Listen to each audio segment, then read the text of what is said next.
says, now for this very reason also, applying all diligence in your faith, supply moral excellence, and in your moral excellence, knowledge. What do you think is really important about that verse and how it applies to moral excellence?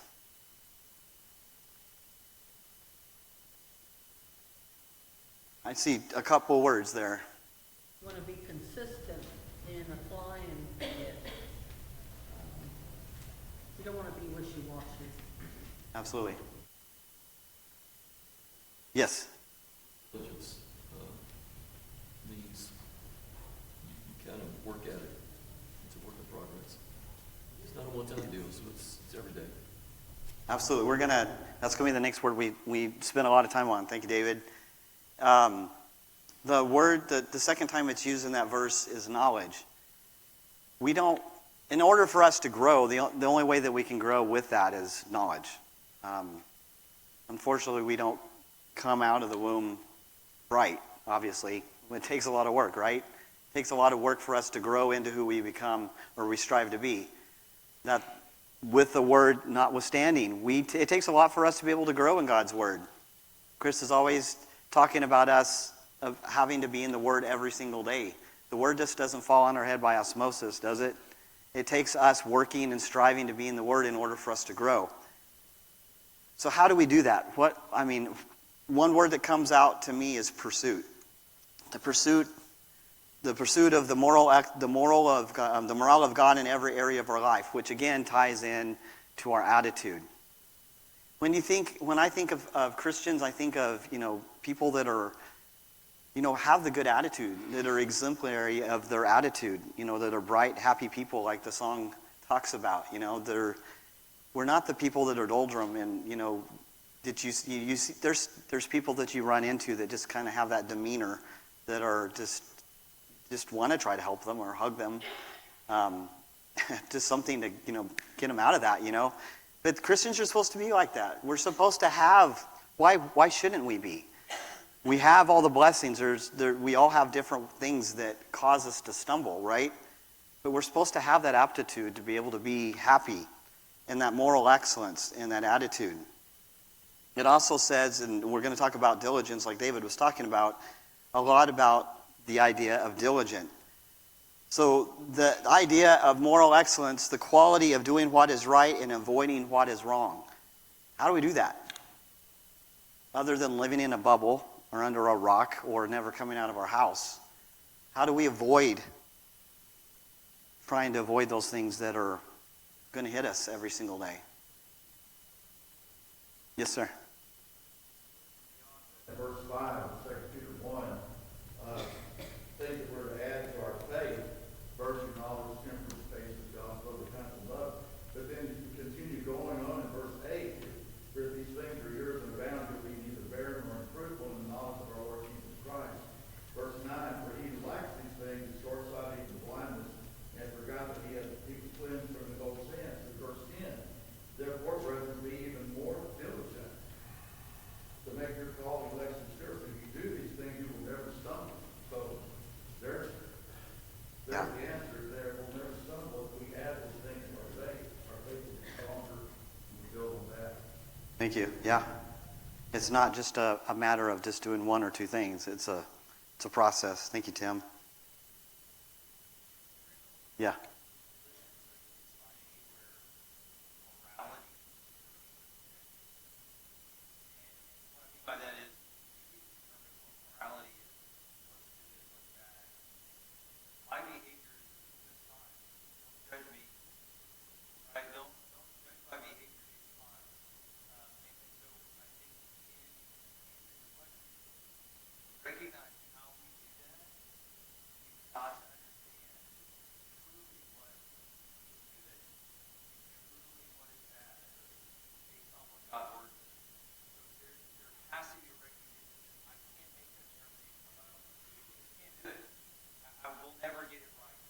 Right. I will never get it right.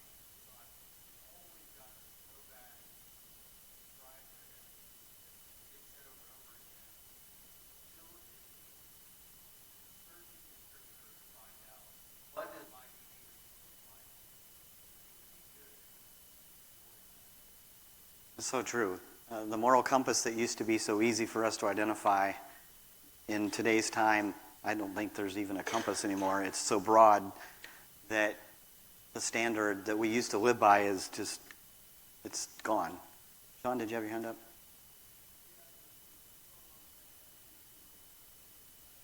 Between objective morality and subjective morality. Objective morality meaning it's firm, it's concrete, it's set in stone versus, subjective, which is up to interpretation. And in the world we live in fact, a lot of things that we teach here in this building are considered evil by the world we live in. And I won't go naming them. I think a lot of people can think of them off the top of their head right now. But the fact is right now what we're seeing, play out in the news among these people who have this subjective view is they're fighting among themselves of what's right and what's wrong. And that's the problem with subjective morality is no one's ever going to agree. It's not a social construct. A lot of times society can get along and kind of agree along certain terms, but eventually it falls apart, falls in on itself. But what I like about this scripture here in verse 5, it says, add to your faith virtue, and to virtue knowledge. It makes it clear that morality can be known, and the only way we can find that is through the scriptures. That's really good. Really good point. Thank you. Yes. Keep ourselves unspotted from the world. And I don't believe that there's a Christian alive that doesn't understand what that means. The problem is that we want to be as close to the world as we possibly can. And I had a friend who said, if you walk in the shadows, you will stumble. So, we just need to Really good. want to be as far away from the world as possible. Very good point. That's very good wisdom. That's very good wisdom. Thank you for those. Those are good comments. Proverbs 3, chapter 3. I wanted to move on to diligence. I wanted to just briefly talk about, diligence is something that is in different parts of our vernacular, in terms of what we do in our professions, different walks of life. In finance, we look at it as far as something we investigate, it, something we audit. In order for you to feel comfortable in doing something, you look at it, and you look at it with a fine-tooth comb. You're making sure before it's something you want to buy into or something that you're going to put your means or something you worked hard for, you usually spend a lot of time and effort.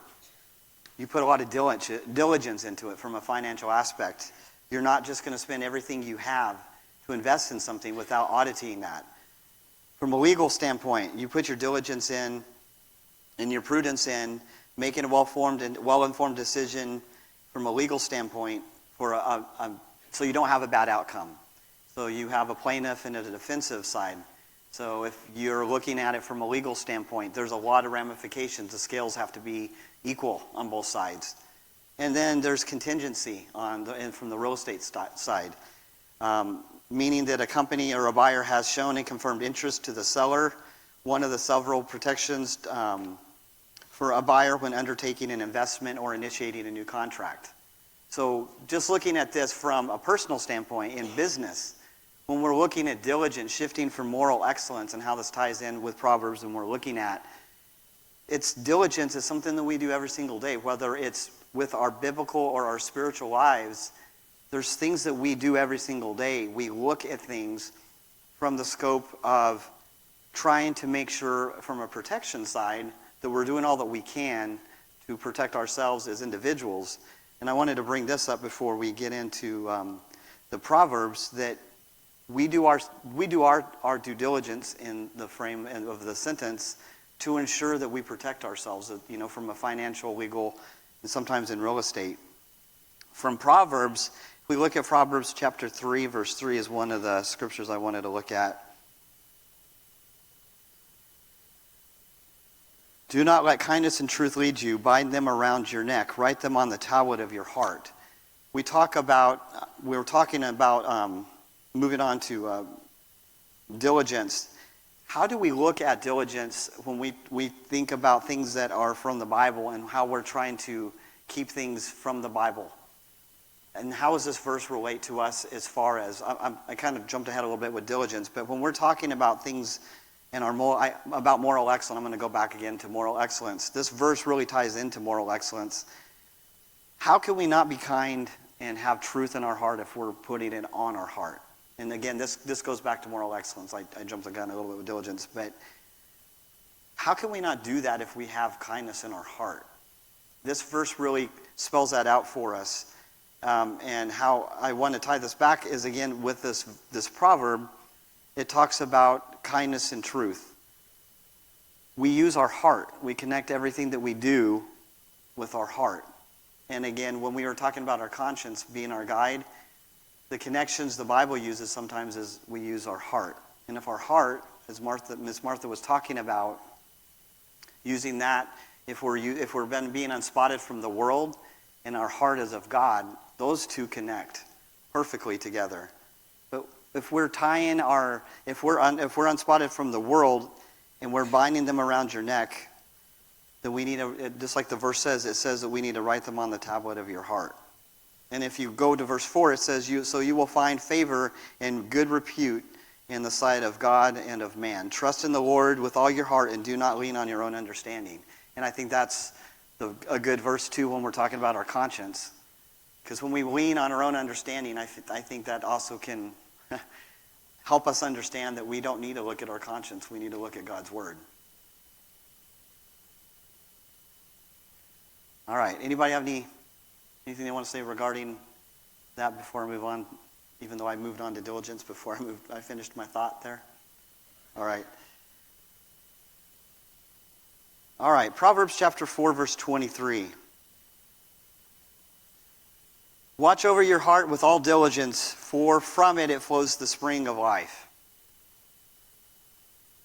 Diligence is definitely something that we all work hard for, right? Something where we work hard on. I put up here just some synonyms and antonyms. Hopefully you can read some of them. Of the word diligence: alertness, intensity, quickness, vigor, activity, application, attention, attentiveness, carefulness, constancy, exertion, heedfulness.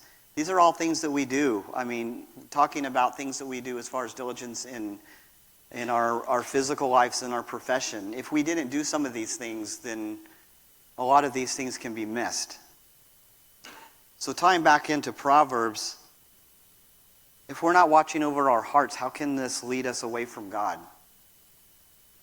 If we're not using the diligence that we're supposed to, how can we be led away from God if we're not showing the diligence that this proverb is talking about?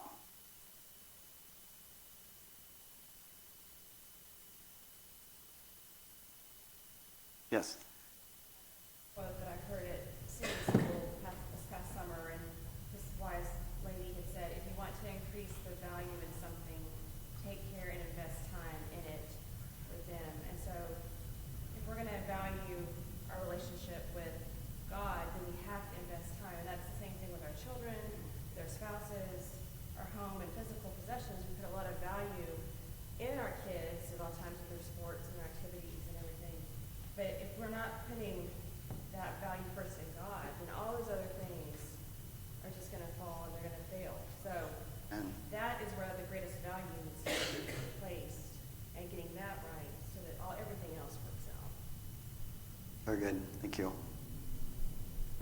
I can see that where some people put too much value in one over the other and don't understand why God falls behind and things don't fall in place as they pray for too.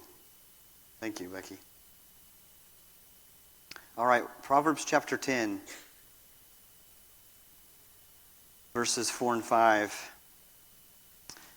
Poor is he who works with a negligent hand, but the hand of the diligent makes rich. He who gathers in summer is a son who acts wisely, but he who sleeps in harvest is a son who acts shamefully. One of the interpretations I read talks about instead of negligent, lazy, which I think is a little bit harsh, but a little bit clear. What do you think the parallel there is for negligent and lazy? Someone that has a lazy hand.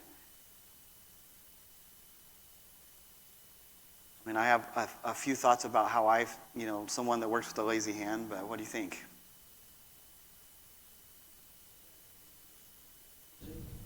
New American Standard, yes, sir. Yes, sir. That says slack. Slack? Slack. What version? The same, he who has a slack hand. But what version? King James. King James. New Okay. King James. New King James? Yeah, this is New American Standard. I didn't hear that. What did he say? A slack hand? Poor is he who works with a slack hand or negligent hand, but the hand of the diligent makes rich. That's in the New King James Version. One of the commentaries says the sharpened edge of the threshing sledge. That's in Job chapter 41. So the one that works harder has a sharper edge. So one that is more diligent, that isn't lazy, which in some of the other verses we're going to read in this talks about one that is slothful. So the proverb likes to use the word sloth a lot, which, as we know, the sloth is very slow, doesn't get things done quickly. But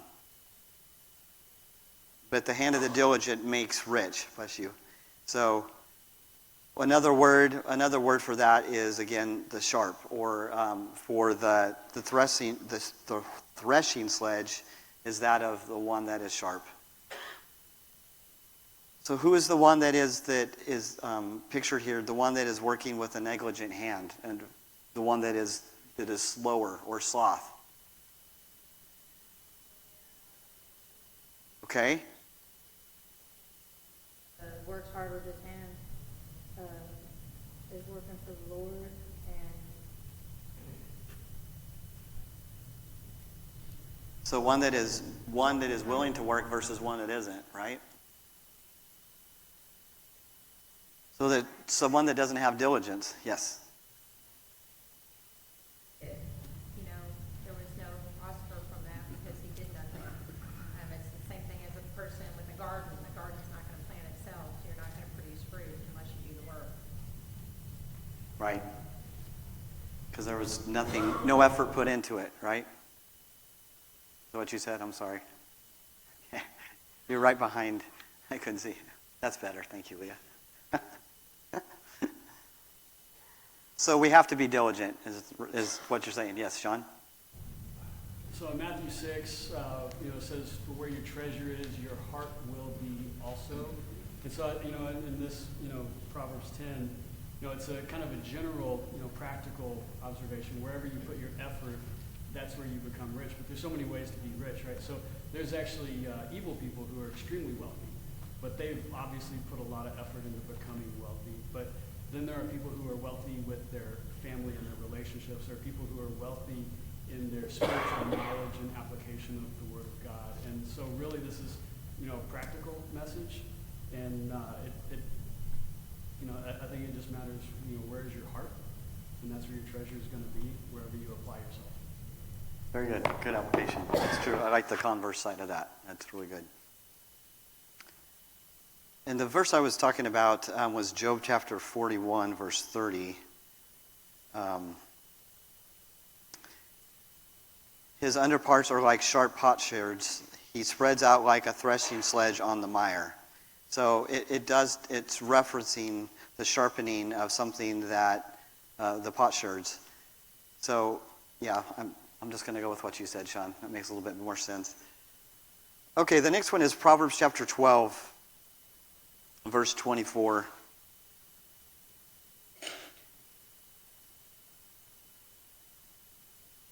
The hand of the diligent will rule, but the slack hand will be put to forced labor.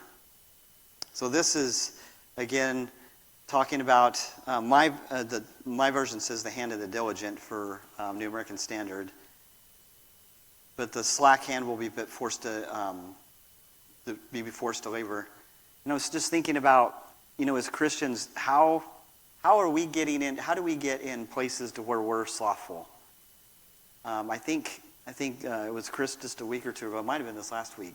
I'm not sure, but talked about how we can be here. We can be here on Sundays, and we're present, even though we're in the seats. We may not be present, and we can be, partaking of the Lord's Supper. We can be doing all the things that we, by appearance, be doing, or should be doing. But we can be, for all appearance sakes, doing the right things. But are we doing and are we active? And this proverb made me think of that, of being slothful. I know that one of the things that we're trying to change in us having the time in the evenings is to have more fellowship and be able to be gathered more and to get to know each other better. And I think by us getting that turned up and being able to be more present with one another, I see the benefit it gets us. Some people are introverted. I'm joking with the non-introverted people here, but the introverted people are having to get out of comfort zones. But it allows us to not be slothful in so many ways because we're having to talk to people that aren't on our side of. Greg and I have got to know each other, but that's good because I didn't know Greg until I was on the fourth row. And, but it's good because of the different groups. I've been able to know other people that I didn't know before. I was slothful, and I still have so many different avenues that I want to change on that. But I think of this verse when I think of ways of trying to produce more fruit and trying to do better as a Christian, as a husband, and as a father to do different things. But I also think that when it's talking about the hand of the diligent will rule, but the slack hand will be forced labor. What does it mean in that last part of the verse? Will be put to forced labor. Sean? In today's society, I think of kind of business management, and the people who seem to be the most diligent end up in positions of management. And sometimes not. Sometimes unworthy people end up in that position of management. But they usually don't last long either, do they? And so, but the people who work under them, those are the actual workers. In general, managers are not the workers. They're directing the workers, and the people under them, they just have to punch their card and go do their work. But you can work your way up that ladder too, and you can end up in that leadership category, and that's just the nature of life. So you're saying is that the forced labor is the people under the managers?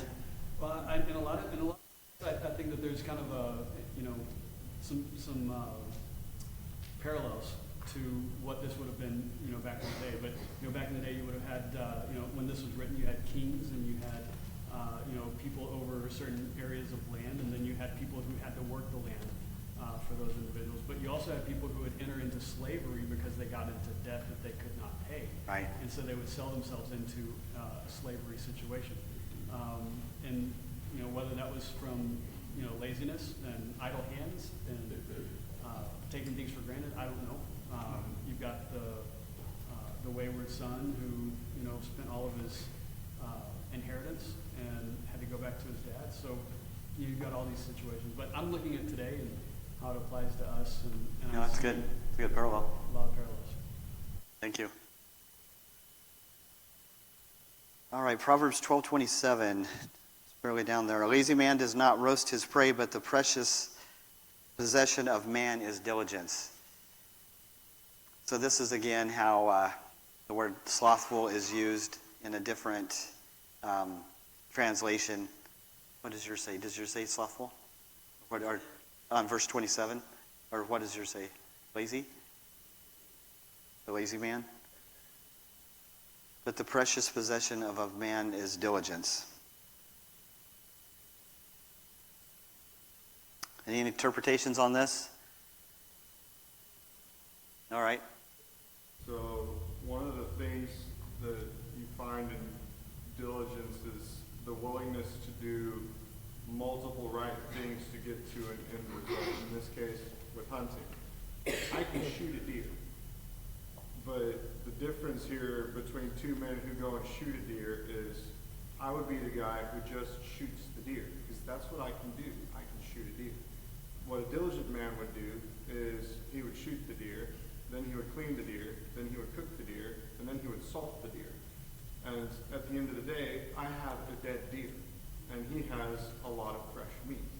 And so part of diligence is recognizing the need to do more than just what you're good at, because it's necessary to get to the end result. It's pretty good. Yeah. That's what he said. Because the first guy never would have shot the deer. It takes initiative, effort, time to develop a plan to go find this deer. But he's lazy. He's slothful. He's not going to go do that. He might can shoot it. He might even have a gun. But if he doesn't get up and act and take initiative, he'll never shoot the deer. He'll never even have a dead deer. I think that's the thing we forget about is the reward comes when we take initiative and act. Oftentimes we sit back and we wait for it. And that's never going to do us any good. We're never going to accomplish anything. You have to get up, take initiative. Does that happen overnight? Absolutely not. There are people that we know of. It's taken years of dedication and discipline and diligence to develop relationships with people, and then beautiful things happen out of it. But it just takes diligence. That's good. The initiative. Sorry, Chris, I could see you back there shaking your head as a hunter. So how many steps were missed in that whole preparation process there? You and David Holt were probably had a step process there. I was impressed by I probably would have just shooting the deer and being out there. I just want to climb in the stand now. That's all I want. Let the young bucks do the rest. Just the sight of blood alone would have been gone. I was impressed by it. It was pretty good. Thank you for that.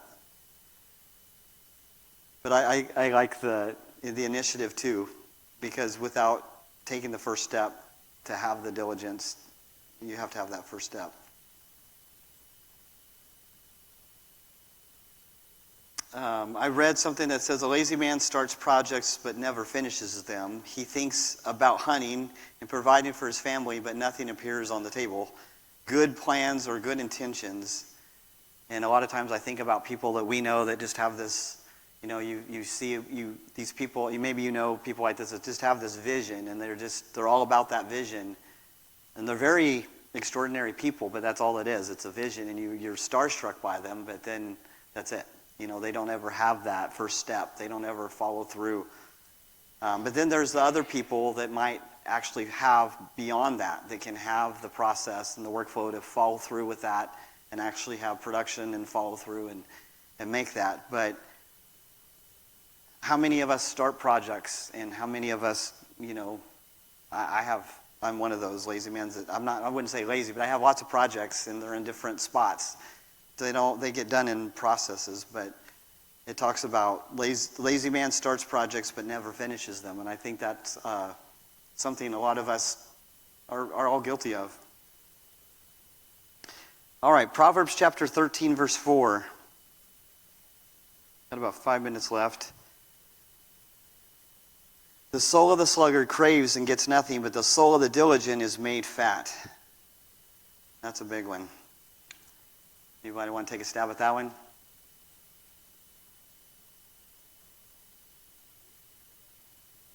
Unfortunately, it does, yes, sir. Mine says rich. They didn't have other words for it back then, like overly full or something of that nature.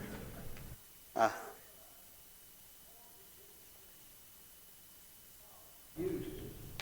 Well, centuries ago, we wouldn't use that kind of sayings today, So Got the point across. You have to try to figure out, well, how does that apply to us today?